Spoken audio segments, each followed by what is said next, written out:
Hi, my name is Deb from DG Reads, and today I am here to take a look at all of the eyeball covers on my TBR. It has struck me how many books have been added to my TBR very recently with eyeballs on the cover, because that's not a trend in covers I necessarily had noticed before now. But it did jump out at me. And then on top of that, Cassidy from Covers with Cassidy released a spooky season challenge. And one of the prompts for that had to do with eyes on the cover. And that had me looking through my TBR and realizing again how many I have. So I figured what better to do than to make a whole theme out of it rather than just reading one to fulfill the spooky season challenge prompt. So here's my really unrealistic TBR like I normally do in these things, and then we'll see what I get up to. One that I didn't particularly expect to show up with an eyeball was The Day of the Triffids, and this is by John Wyndham, and this is one of a set of more classic horror books that came in that were gifted to me by Modern Library, and this one definitely has a very prominent eyeball on the cover. The blurb for this one says, "What if a meteor shower left most of the world blind and humanity at the mercy of carnivorous plants?" And this one is actually blurbed by Stephen King, and it says, "The best writer of science fiction that England has ever produced," is his quote on here, and I have had pretty good luck with picking up books that Stephen King has recommended, so I have high hopes for this one. Then I have one where eyeballs are maybe slightly less prominent, but still definitely a feature of the cover, and this is one that I've had on my list for a while, and it's The Bandit Queens by Parini Shroff. And this one, we are following a woman whose husband just walks off one day and doesn't come back, but rumor has it she disposed of him, and this has kind of left her with an interesting reputation, and it has left her in the position to be consulting with other women about disposing of their husbands, it sounds like. And I think it is set in India, and that's really all I know, but one that I have heard good things about. I recently received a gifted copy of Catalina by Carla Cornejo Villavicencio, and this one is a story of a young woman who was raised by undocumented grandparents. She's accepted to Harvard, which is of course fantastic, but she's having to examine what life is going to look like beyond school. So it's kind of a school setting, contemporary, probably hard-hitting, I'm guessing, type of read. Then we have The Eyes Are the Best Part by Monica Kim, and this one I've been seeing around a lot. It's been in a few different horror subscription boxes, and this one we have a young woman whose father had an affair, family's devastated, her life is falling apart a bit, and she's dreaming about eyeballs. So this one definitely needs to be on this list. And then I received a gifted ARC from Scholastic Press, and this is Ruined Road by Lamar Giles. I really enjoyed his book The Getaway last year or slightly longer ago. And in this one we have a young man who's a football player. He's recruited to a well-to-do school and he is their star player, but he lives not in that wealthy neighborhood. He lives on what is called by the synopsis the wrong part of town, and he's living kind of dual lives. He winds up in a pawn shop and winds up making a wish there that goes awry, and that's all I know about this one. Looking forward to it. And then I also have a gifted e-arc from CamCat Books, and that is The Registration Rewritten by Madison Lawson, and this is the sequel to The Registration, which I read and enjoyed. This is set in a world where everyone is allowed one legal murder in their lifetime as long as you register the person that you are going to kill. And this is one that the first book we have a main character who is going to register a man that she wants to murder, and in the process she hears a complete stranger registering her name, and it's a whole story of survival, twists and turns, and then the sequel I think picks up where that book left off. And then last but certainly not least, I needed a book for Magical Readathon written by Sarah Gailey for my prompt to read a book by someone mentioned in another 5-star author's acknowledgements. And in doing that and looking through her books that I haven't read, I actually found a graphic novel or comic. I'm not sure what we classify this one as, but Eat the Rich. And definitely eyeball material. And all I know about this one is that the title is meant to kind of give the idea away. And we've got a young woman who is dating a man from a very wealthy neighborhood, and she uncovers kind of what's beneath the surface of the lives of the one percenters, and it goes from there. It's short. It's a much needed short read for my TBR for September, so I'm hopeful that it will be at least an interesting time. The cover certainly says interesting time. So with all of that, I think this is going to be a lot of fun in terms of a theme. I'm a little disturbed and concerned about some of these books, but hopefully I have a pretty good mix here. Some sci-fi, some horror, contemporary, some thrilleriness. I don't know. We'll see. But I look forward to exploring a little bit of eyeball theming for some fun add-ins for this vlog too. And I look forward to taking you along for the ride. Well, I'm off on my eyeball journey with Ruin Road, and so far I have some mixed feelings. I am currently about 150 pages in, which is close to the halfway point, and it's a little bit of a slow build. We're following Cade, who lives in the wrong part of town, as it's described in the synopsis, but he is a fantastic football player, and so he has a scholarship to attend a rather wealthy, prestigious school to be the star of their team. This means he kind of lives in between worlds. At home, his father is sick and his family is struggling. He has friends who are in trouble related to the local gangs. There's a lot of rough things going on. And then as he's transferring back and forth between worlds, he is subject to a lot of racism, a lot of stereotyping, and this all comes to a head one night in particular, and he winds up getting off his bus because he gets in a difficult situation and stumbling into a neighborhood he doesn't know and a pawn shop. And this pawn shop seemed a little bit weird. It talks about making wishes. Any price is okay, but a deal's a deal. You can't take it back. He finds a ring and makes the purchase, and in the process unintentionally makes a wish asking that people around him not be afraid of him. And this winds up being a plague of courage, and courage can be a good thing. Courage can help you overcome your fears, but sometimes fears are healthy. And as we're going along, Cade is recognizing that the people around him are doing things out of character. They are doing things that he thinks are too risky, and he realizes that something weird is going on. So up till this point, up till about somewhere between page 100 and 150, we really were just getting the setup of his life and these two worlds he's living in and everything that he's facing day to day. As we're getting to this halfway point, we're starting to see the weirdness, and we're starting to see some really dark outcomes, and it's starting to pick up for me. I'm hoping that it keeps picking up for me from here. I think there are a lot of good discussions being had here in the way he's being used to promote the football team and the different worlds he's living in and what he's facing on a daily basis. There's definitely some discussions of grief and kind of knowing that loss is coming to you. So there is a lot of positive going on in here. It's just been a little bit slow to build. So I am looking forward to continuing on, and hopefully the second half will get more weird, more wild, and I'll be back with final thoughts from here. I am also heading out to do some errands, do some reading sprints I think later on today, and making some fun eyeball related goodies that I should have some B-roll for you. I'll check back in with you later on all of the above.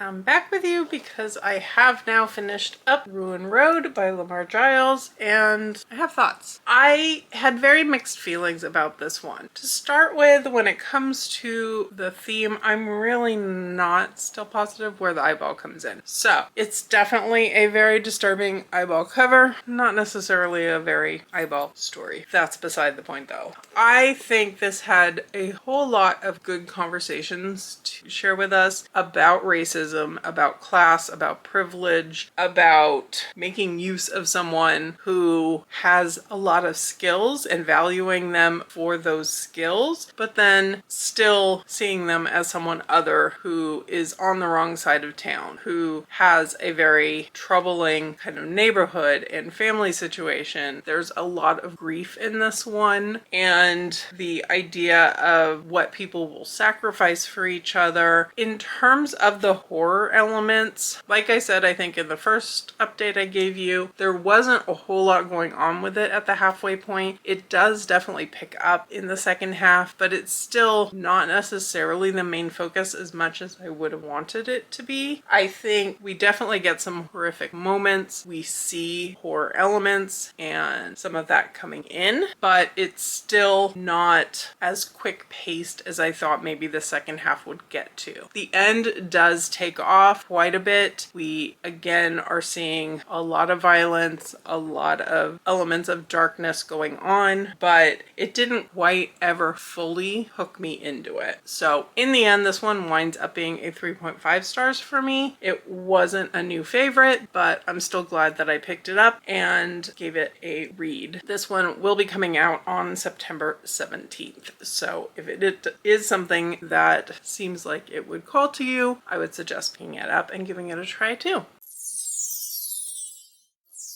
Okay, I've started my next iBook and I have started Catalina, and yet again I find myself having some mixed feelings. We're following our main character Catalina and we are in her head. It is extremely stream of consciousness and kind of flitting back and forth quite often. So in terms of plot, it's really hard to kind of give more of a plot than I've already given. It starts really in the middle of the story, and she is at Harvard. She's approaching graduation. She's got like a year left, and she's starting to realize this isn't a world that is welcoming to her. She was born outside of the United States in Latin America, and she came to live with her undocumented grandparents after her parents were killed in a car accident. So she's been here all along. Harvard, of course, knows that she doesn't have documents, and she's even counseled by some of her teachers about being careful about what she admits, even in papers and things like that, and who she tells. And so we're following along with her relationships, with who she tells, who she doesn't tell, what a risk that can be.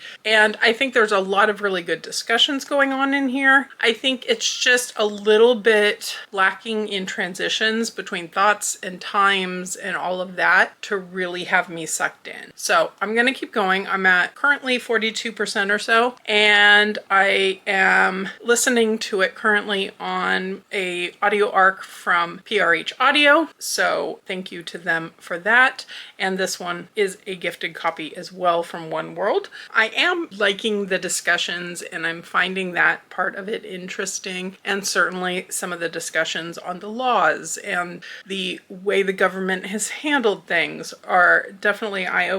Pun with my theme not intended, but I'm not quite sure where it's going in terms of story and plot. So I will find out and I'll be back with final thoughts. I've now finished Catalina, and this one didn't quite land for me. I think I went into it expecting a little more of a linear story and a little more of a finished ending, and I think this one wasn't aiming to do those things, so I think it was just maybe a mismatch. I think it's very well written. I do do own this author's Undocumented Americans, and I do still look forward to reading that because I think she writes really well. She has some really beautiful language in here, and I appreciated that quite a lot. The experience of reading it, she goes into theorizing how her life could go and then bounces back to the way it actually is, and then gives a little bit maybe of a flashback of a moment from the past.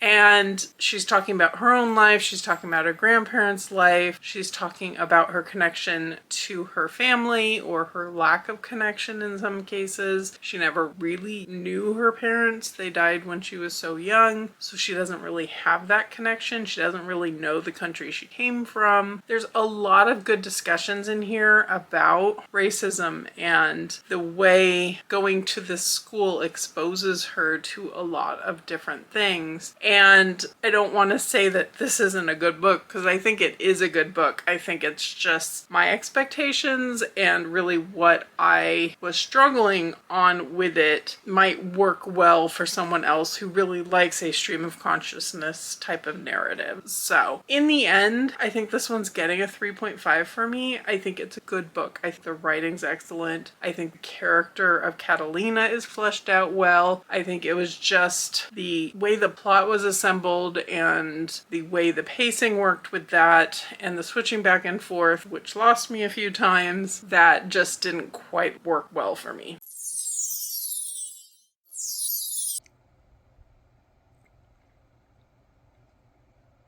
Not above playing with our food in this house, so eyeball meatballs to go with my current read.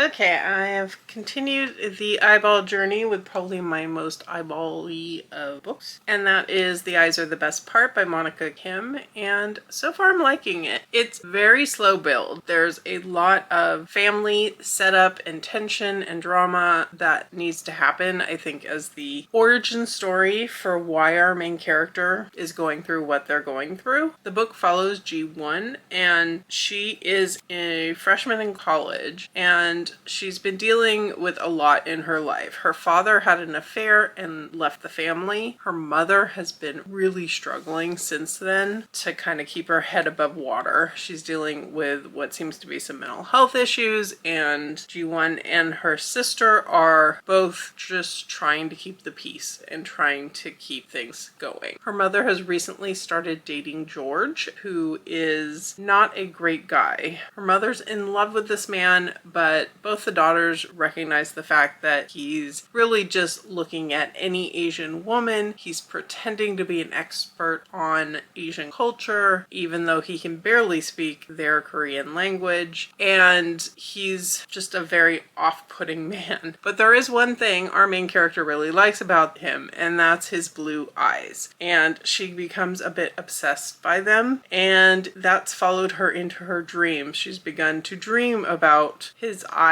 or a lot of eyes that just happen to be the color of his eyes, and she's developed a certain hunger for these eyes, and it is very disturbing. We've had a lot of scenes early in the book of the family eating fish eyes with some very graphic descriptions of that, and that's kind of triggered some of the eyeball hunger talk, I guess. But I'm eager to see where we're heading with this. I haven't fully read out the synopsis. I think it's going in some even darker directions, and we're starting to see that now that I'm getting close to the halfway point. There's a lot of female rage going on in here, which I enjoy. I do think you would need to go into this book expecting a very slow burn. I could see why someone could get quickly bored with it. I wouldn't necessarily say it's literary horror, but it's definitely not your fast action type of slasher horror type thing around eyeballs. So I'm very eager to continue and see what I think in the end. So I'll be back once I have more thoughts.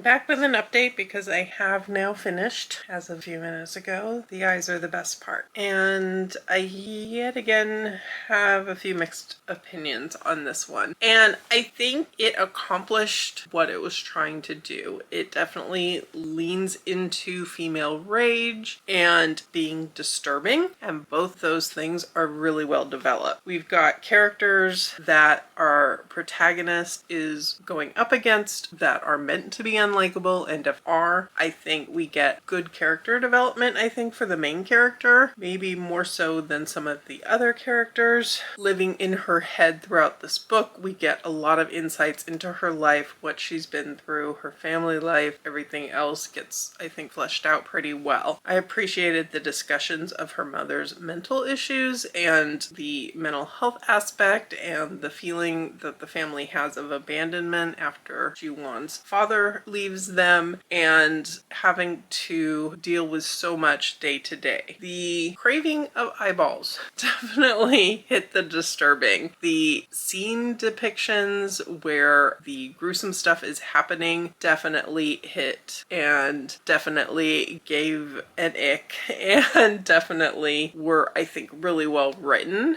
I do think going into this one expecting it to feel like a horror book isn't maybe the expectation I probably should have had going into it. I would say that the family issues and the mental health issues and the racism and all of those issues take up more of the story than the horror elements. The horror elements are really just sprinkled in throughout the book. A large part of those are tied to these nightmares that our main character is having, and then we get some on-page bloody, gory cannibalism, serial killer type stuff going into it as well. So it wasn't a read that really fully engaged me. I found it relatively easy to put it down. It wasn't a bingeable read for me. I didn't love the audiobook for this one. Get a lot of noises either from the narrator or just the recording equipment. I think, I'm not exactly sure what I was hearing, but it was a little distracting when it came to listening to the book, but I still had a good time with this. I don't know, that's a weird thing to say about this book,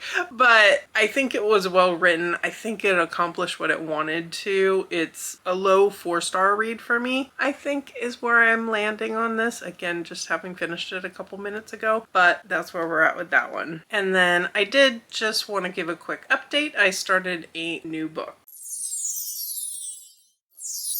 I started Other Terrors, an inclusive anthology, and this is a collection of short stories. And not one that was on my TBR for this, but I decided I wanted some short stories. My focus hasn't been 100%, so having some short bits that I can pick up in between meetings at work or in between reading other things or doing other things around the house sounded like a good option, and this cover definitely works for the eyeball theme. The collection is full of authors that I definitely recognize, along with some that I don't. Tanner Dew, Alma Katsu, Victor Laval, Stephen Graham Jones, many authors that I really enjoy. So I've been looking forward to picking this one up. It was a book in the Nightworms subscription, I think, like right before I was able to get a spot on their list. So I didn't get a chance to pick up a physical copy, but the library had it available. And this one, I've had some mixed results from already. I'm part of the way through it now, and I don't think I'm going to be finishing it in the space of this vlog, but I did want to give my midway kind of thoughts anyway.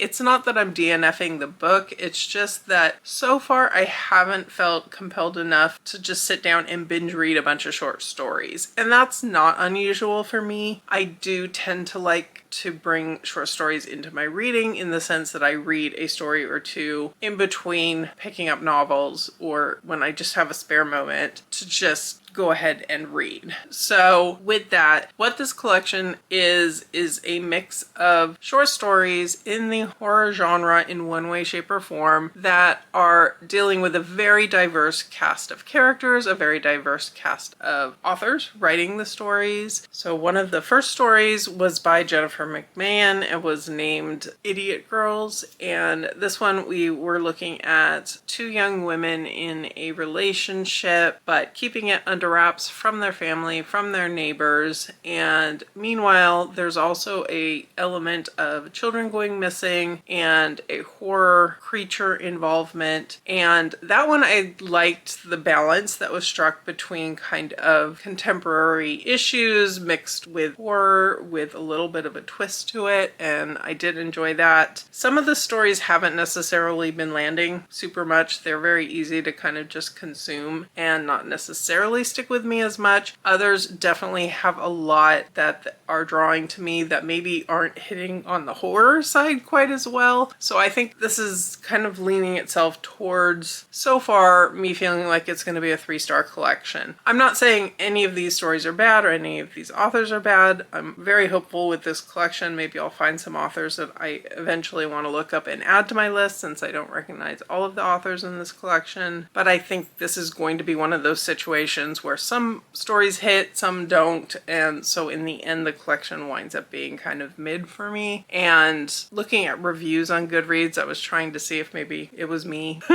more so than the collection, and I think that's the feeling it seems like a lot of people have with this collection. So it's not one I'm going to sit down and binge read in order to finish it for this vlog, but I did want to share my thoughts since I did pick it up for this vlog, and I will be continuing on with it. I will be finishing it. It just may not get a final review from me in the space of this because it is now Friday and I do need to get going to work. I'm training someone today, so that's going to be a long day, but hopefully I can get some reading in the latter part of the day because I kind of wind up very brain dead after training someone in the morning and all of that. But it also means that I need to try to wrap this up. I think I will make a little more progress on the short story collection today, and I do want to at least get to my graphic novel on Sunday because I need to read it for Magical Readathon, which doesn't start until Sunday. And then we'll see. I'll see if I can fit something else in, but it might be a no on that. But I do have some new toys for Kylie. I will be getting to those,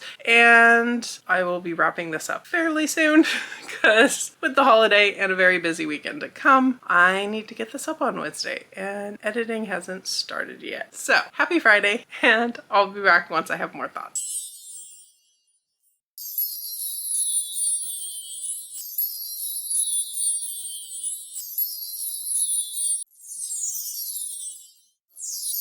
Hello and happy September. The Magical Readathon has officially started, which means I was able to start my first book for Magical Readathon, which is also my final book for the eyeball vlog because this cover is staring at you.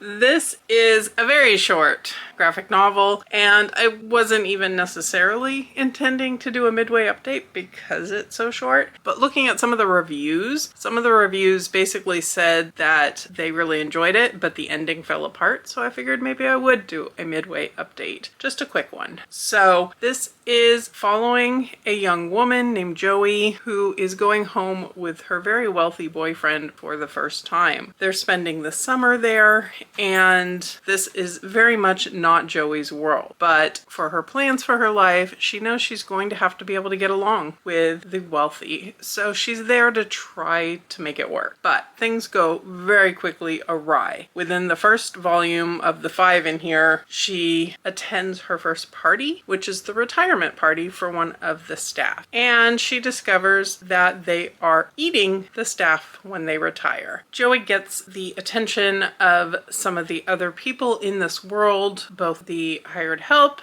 and the stepmother of her boyfriend, Aster, and she starts to piece together everything that's going on here and is trying to figure out how she can make this work. So far, I'm intrigued, I would say. The art style is not necessarily my favorite, but this is just a setup screen, so no spoilers. But I do really like how the art kind of portrays Joey's feelings of being other. When she's with her boyfriend, the colors are kind of normal, but when she's around a big crowd of the rich, all of them are in one color, and you can kind of see that the help and maybe a few characters who stand out are very much in a separate color scheme, and I do like that about it as well. So I'm looking forward to continuing on with this. And then I did mention, I think, that I had a treat for Kylie to go with this theme. And that is, I found these eyeballs, which are definitely on point. And I thought these were just too adorable. I could not resist ordering them. And they are very much in keeping with the theme. So we'll let her start playing with these while I finish up my graphic novel and have my first submission for Magical Readathon with that. And then I will wrap up this vlog. So I'll be back shortly.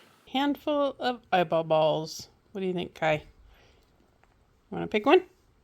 Okay, how about this? Ready? Get set.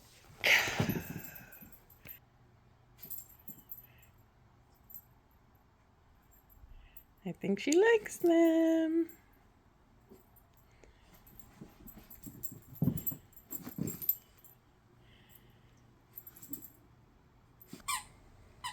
She's discovered that they squeak. There went my peaceful reading morning. Okay, I'm getting ready to go out for a barbecue and not likely to have a lot of eyeball themed food there. So it seems like a good time for my final review and my little wrap up to finish off this vlog. I did indeed finish Eat the Rich, and overall, good time. I found it to be good in the sense of giving me kind of that gore and cannibalism without going too far into the extreme. I do agree with the reviews that I saw that said the ending comes really fast. I think it kind of shows us what that ending is going to be, what the twist is going to be for how these characters are going to continue going forward, and we get little glimpses of that, but really that wasn't the point of the book. The point of this was really the struggle in getting to that point, and then the end does end quickly. So I think there was more that could have been explored maybe with how everything going forward would kind of happen, but still had a really good time with this one. So it wound up being like a 4-star for me. I think I like the art with it. I like the story in general. Agree with some of the issues people raised with the ending, but still good read. So with that, I have indeed brought my eyeball excitement to the end,